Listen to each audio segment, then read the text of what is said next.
Somebody put us here, so we got that going for us. Gonna pass this over to Angela real quick, if you guys don't mind. Thank you.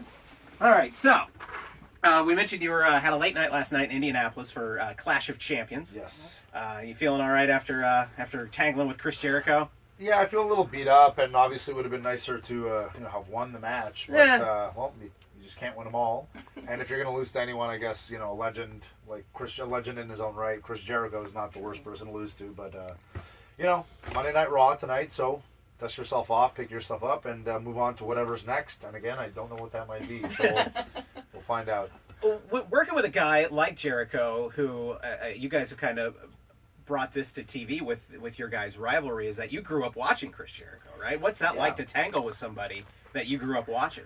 I bet he hears that a lot, by the way. I don't know if he actually likes that. It's like, is that a compliment? Yeah, I don't know if Jericho likes it. Yeah, I don't know. I think part of I think part of them feels a kinship to our kind of generation. Because a lot of the guys on the roster now are all guys that kind of did follow in, I don't want to say his footsteps necessarily, but took the same path to get to the WWE that he did. That kind of journeyman approach. And now if you look at the roster up and down, it's all guys that are, well-traveled and took that same kind of road to get here. So I would assume that he does have that kind of soft spot for us in this new generation. However, I have to give him a lot of respect because he's adapted very well with the times. Yeah. The character he's currently doing is so entertaining, and it's so different from anything he's kind of done before. He's managed to feel fresh again after being in the WWE since, 1999. He's been on TV since 97, and he's still fun to watch. So that's really incredibly hard to do. Yeah, I have a lot of respect for him on that level. Don't want to call it a career renaissance because he's never really faded away. He's never really gone away. But still, he's reinvigorated, I would say. Yeah, he knows how to like you said, and I think he stumbled on it by accident, honestly. And I certainly can't take credit for it, but I think working with myself and Kevin and all these guys, I think it's very different from working the guys he was working with, the Attitude Era. Not to get into the whole thing of how the business works, but the backstage politics have changed a lot since those days. It used to be a lot more cutthroat, and it's really not like that anymore. We're all working together on the same team, and I think seeing that we're all cool and nobody's here to stab you in the back and everything like that, I think he kind of let his guard down and just kind of I don't know. This whole thing, he kind of just grew into it. It seems like it was an accident. I don't think he planned on saying, okay, when I come back, I'm going to be a pathological liar with anger issues. Like, I don't think he planned that. The character just morphed very naturally. Again, I think he's great. I do have a lot of respect for him. Yeah, I love that he works so well with all of you guys that are coming in from NXT, and like that him and Kevin Owens together are just like magic. I really enjoy being on opposite sides of the ring with him. In the ring or on the mic. It's very it's entertaining, and you can't help but learn something, Oh, I'd imagine so. I mean, if you're looking for another pathological liar with anger issues, Karen would be a great tag team partner for Jericho. I would. I'm really good at it. What a faction that would be. Yeah. So when we have you guys come in, we always like to mix things up a little bit and ask you guys a series of fill-in-the-blank questions to get to know you a little bit better. Yeah. And I'm going to start off with this one. The one thing in my luggage I can't live without is one thing you got to have with you on the road. I guess headphones. What do you listen to? That's a terrible answer. I'm sorry. I wish it was more entertaining. Perfectly fine. What are you listening to? Just music. Now that narrows it down for us. Yeah, but because a lot of guys are podcast guys, and I've never really been into that very much. And another thing I've started to realize about myself is I feel a little stagnant with the music I've been listening to.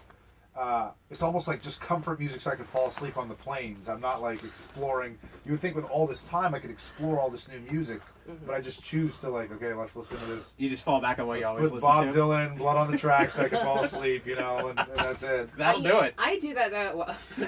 Be nice to Bob Dylan. Sorry, dude. I read to go to sleep. It's great to help you sleep. It really is. I end up reading the same books over and over again when I want to go to sleep because I don't want to have to think about anything new, Interesting. Yeah, or, some people put, a show you've seen 1,000 times, Friends, or, The Office, or Seinfeld, and just... something you don't have to pay too much attention to because you've seen it 1,000 times. Yeah, you just need something. Simpsons seasons 2 to 12. Yeah. We just had this conversation the other day about don't watch after 13. 12 13, you still got a couple, but even in the later years, you've got a couple. But 2 to 12 is unrivaled. Will never be topped. Genius. I don't even know how they did it. Best television ever. Ever. I don't know how they did it. I don't know how you think of some of these jokes they Well, hey, speaking of TV, let's go to our next one. I instantly turn off the TV when I see what? Oh, God. Now, I will say... Kardashians or something like that. Like any reality television. Yeah. When we had the Usos in, they told us Total Divas. Yeah. But they're on it so much, so I would imagine they don't want to be reminded of it. Yeah, I would say, or TMZ or whatever. Yeah. Here's one, actually, that you might not expect. Dr. Phil. Don't pee on my foot and tell me it's raining, Sami Zayn. I should be careful here because Dr. Phil is, I think, a friend of the company, and he did do something with Raw. He has been a guest host, but I don't care for his show at all.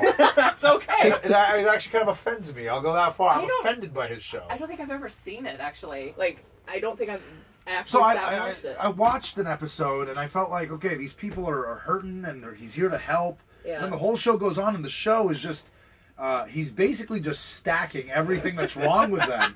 You're like, wow, this is bad. Wow, this is bad. Wow, this is bad. What's the payoff? There is none. So he just basically,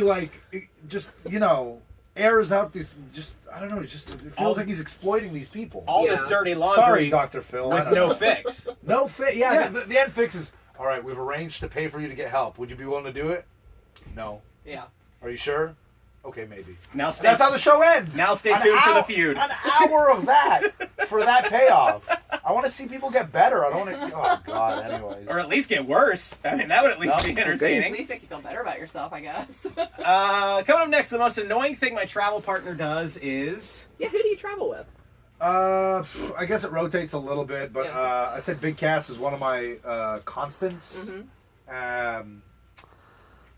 We were curious if we would get to meet Enzo and Cass, because we're kind of the Enzo and Cass of radio. She's she's tall and stoic, and I kind of run around here like an idiot. So, that's good. How you doing? Description. Cass has got a couple of hilarious foibles. I don't want to air his dirty laundry. I've got my share, and we always talk about our little road crew about. Everybody's got their foibles, but it's a marriage. It really is like a marriage. You got to accept people's faults. So let's say we're meeting at 10:30 a.m. in the lobby, and I apologize because I kind of did this today. I was a bit late to get here. But I am consistently 2 to 5 minutes late, always. Always. Yeah. Okay. Well, I'm never brutally. Today was an exception. There was an issue with my alarm, but normally when we meet to go, okay, we got to drive to the next town or whatever, or we got to get to the building to the show. Let's say we have a 1 o'clock. I don't know what it is. I'm just bad with time management. I think that means okay, so it's just about 1 or 1 o'clock. Oh, better leave now. And now they've already been waiting for 5, and by the time I get down or whatever, I'm just not good at time management. You just seem like a chill dude. Yeah, and that brings me to Cass. Not always the chillest dude, specifically with regards to punctuality, which is fair. He's right. We're professionals. This is a serious job, our dream job, and it deserves respect and you deserve to be punctual. It's just a foible of mine. I don't know what else to say. I've tried. I've gotten way better at it. You were very early here. You got to us early today. So you're making up for it. Well, because that's how I don't want to absolve myself. We will absolve you, but Sami I feel Zayn. like it all balances out in the end. Let's relax. You're late. 2 minutes here, 5 minutes there, and all. At the end of the day, you go to sleep. What's the difference? Hey, Monday Night Raw happens every week. Every week. Every week. Whether you're ready or not, whether you're early, whether you're late, at 8 o'clock it starts, at 11 o'clock it ends. There you go. Sometimes a little later than 11. Right. We got one more question for Sami Zayn. Sometimes there is that overrun. Yeah, sometimes. If the show hoarders came by my house unannounced today, they say I have way too many what? Oh, God. Wrestling t-shirts. Oh, what's your most cherished wrestling Do you t-shirt? wear your own wrestling shirt? Absolutely not. Okay. It's not like wearing the band's concert or the band's t-shirt to the concert. I when you go to. don't subscribe to that. I don't either. I think you're going to their show. You want to show that you have supported them. They're going to be happy that you spent money on right. it. Yeah. I almost wore my Kevin Owens shirt in here today, but I was like, I don't want to make him mad. Me. I know. I was like, there's always one at every signing I do, at every autograph, anything. There's always one guy who comes up. He's got a sheepish look on his face right away. He's like, I know, you shouldn't have worn it. Oh, you knew you were coming here. You did this on purpose. Don't give me that. I was like, I don't want to be that guy. No, it's okay. Like Kevin has a lot to like about him, as much as I dislike him. There's a lot to like about him. He was very nice to us. He's whatever. We it's long and complicated with him and I. But obviously, even though he is something of a villain, there's a large, pretty vocal fan base of his, and they cheer him. So there's obviously a reason for that. He's very good at what he does. Well, he is Can't take that away from him. Yeah. He is the Universal Champion. Right. His best friend Chris Jericho, you've got a little bit of an issue with. So Right. maybe we'll see if you get to tangle with Kevin tonight here in Cincinnati. Yeah, we'll see. I'm sure it's never over with him and I. Yes. Well, Sammy, I thank hope you not. so much for stopping in today. We super duper appreciate it.